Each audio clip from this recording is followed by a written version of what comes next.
Well, what is up, you guys? Welcome back to my channel. I'm taking my dogs outside currently to use the bathroom, so I'm outside and I decided to go ahead and record this video. It's hot out here, y'all. It's hot. Let me hide right here.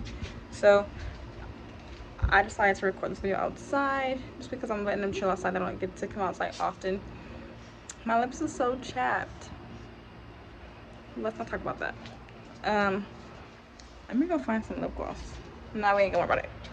We're gonna just, whatever. So I'm sitting outside currently. I like my hair. My hair fell out. It fell out. But that's alright. My face has been breaking out so bad. Like, I need to drink more water. Drink more water. For real. My face has been breaking out so bad. I'll pick this right here. But that's beside the point. This video is basically just talking about TikTok, how I began to grow, when did I realize my account was growing, and like all those things. People ask me all these questions all the time, and so I kind of want to just put into one little video just so that way you guys can kind of sit back and watch it and understand what I did and how did I grow and what did I start realizing when I began to go on TikTok. So I started TikTok a year ago, and everyone's growth is different. So maybe your journey could be 4 months, 6 months, but I started a year ago. And this year, when I realized like I keep quitting my jobs, is when I decided to take something seriously. YouTube is a lot. You have to record, edit the video, and put it out. And honestly, y'all, I'll be like, fudge. I'll be just like, I'll be dreading it sometimes. Like, I'm just not a good YouTuber, obviously, I guess. I don't know. But TikTok is quick. You can upload the video and it's quick videos. You can do a lot of them in one time, and I fell in love with it because it was quick. Like, it's not a long 10-minute sit down, let's gossip kind of thing. And I'm not really talkative. I'm really shy.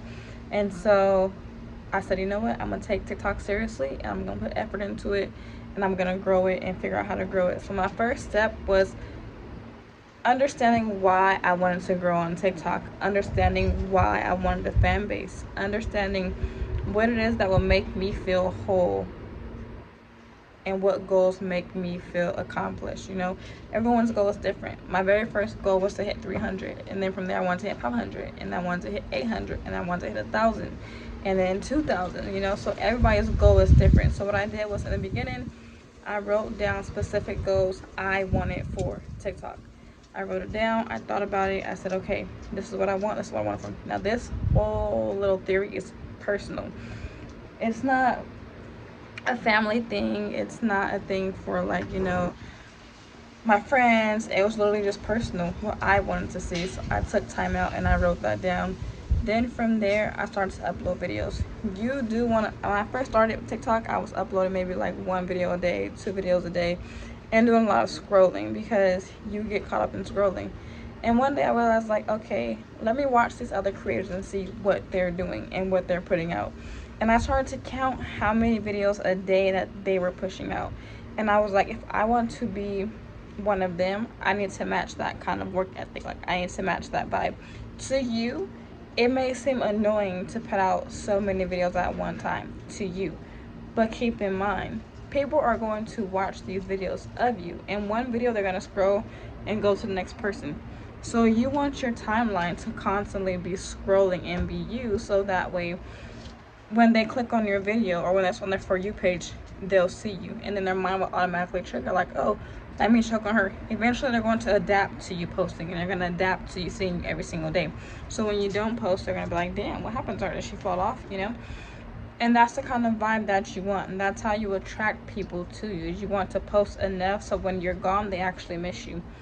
Secondly, you want to look for all the popular sounds. And I don't mean popular like what's trending. I don't mean popular like by what's on the TikTok viral thing or TikTok trending page. I mean popular for your For You page. So whatever sound that you hear a lot on your For You page is the content that you're watching, which means these are the sounds that people that you need to attract, I guess. It's like, I don't know how to put it into words really. It's just like, because like when you're scrolling, TikTok is only sending you videos that you're interested in, okay? And what you're interested in is what you need to put out. So when you do it that way, it's easier for you to engage with other content creators in your niche. For instance, I don't have a niche.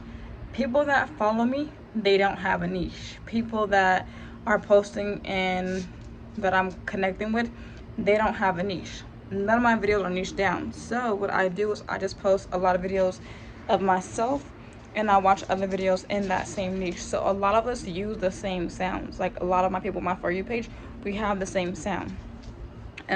Different video, different concept, different story, different life, but the same sound. Then when you start noticing, like, okay, this sound, like for instance, too loud. I know people that are doing freaking vlogs and all that stuff. They don't know about too loud. I know about people that are doing vlogs. They know about aesthetic. I don't know about aesthetic, the sound aesthetic. I don't even know about what it is. Like, I don't know, but I see a lot on vlogs and things like that. But their niche will use that sound because they know that sound is for their niche. So that's basically like how you want to determine what it is that you're doing and how you are putting out your content. Secondly, you want to decide why you're putting out the content that you're putting out. Is this going to help somebody? Is it make somebody laugh? Is it just funny to you? Are you just bored and posting? Because that's what I do. I be just bored posting, and I just post videos, and then boom, they be like, okay, that's what you get today. People always said, like, you know, you need to plan videos and plan this, but I don't plan my videos out. I get up in the morning, I get dressed. Sometimes I don't get dressed. I get up in the morning and I post my first video. And depending on how I feel that day, I might just post a lot of random videos all day, but I don't really plan it out. I feel like when you plan the video out, you're more hurt when that video don't blow up.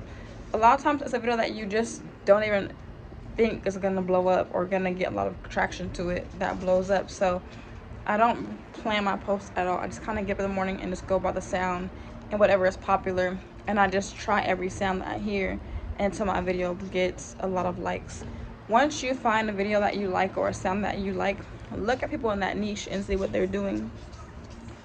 Once you realize what they're doing, you can easily like duplicate the system. So every niche has a system, whether it's transitions, whether it's randoms, whether it's vlogs, whether it's fashion, whether it is whatever it is. You need to learn the system for your niche so the algorithm can actually push your video out, so people in your niche can actually see it. So let's say if you're like a niche like me, just dancing random, look at what the dancers are doing. How are they posting? How many times a day are they posting?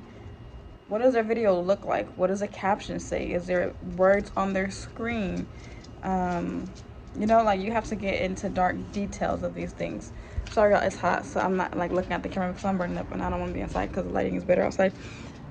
But you want to do those things too, and then just kind of look at what they're doing, you know, like, and don't copy their video word from word, but make it your own, but use the same structure and same system. If you don't know what I'm talking about, comment down below and I'll do a video and showing you how I determine what video I'm going to remake or what video is my next video, or how I know what structure to use for my videos to get a lot of traction. Like, I don't know, it's hard to explain in the video, but if you need an extra video, let me know, I'll do it. What else? And then post consistently. I don't have a schedule. I just post all day. Like, I literally post, I try to post at least 50 videos a day, close to 30 at least. So post consistently, and you don't gotta post that much, but the more you post, the more the algorithm starts to recognize who you are, and they start to push out your videos. And stay in the guidelines. Read the guidelines. Get on there and read the freaking guidelines, and stay in the guidelines and do all that. If you're a kid, stay in the kid's place. Don't be arguing with the adults. If you're an adult, stay in the adult's place. Don't argue with the adults. You don't gotta shake your ass 24/7. You don't gotta be sharing your coochie and all that shit and just trying to be attractive. When you're trying to be pretty, your videos don't really go or do well because people are just getting attracted to you because you're trying to be pretty all the time, or you're trying to be, you know, like a model to them. And that gets boring over time. Like, it really gets boring. People want to know who you are, what you're doing, what you're cooking, what you're eating, how was your day, you know, like, they want to know about you. So make it your platform and you'll go a long way. Hope you guys enjoyed this video. Make sure you like, comment, and subscribe. I'll see you in my next video, and I'm about to get out of here because it's hot and I'm burning up and I'm hungry. So bye guys.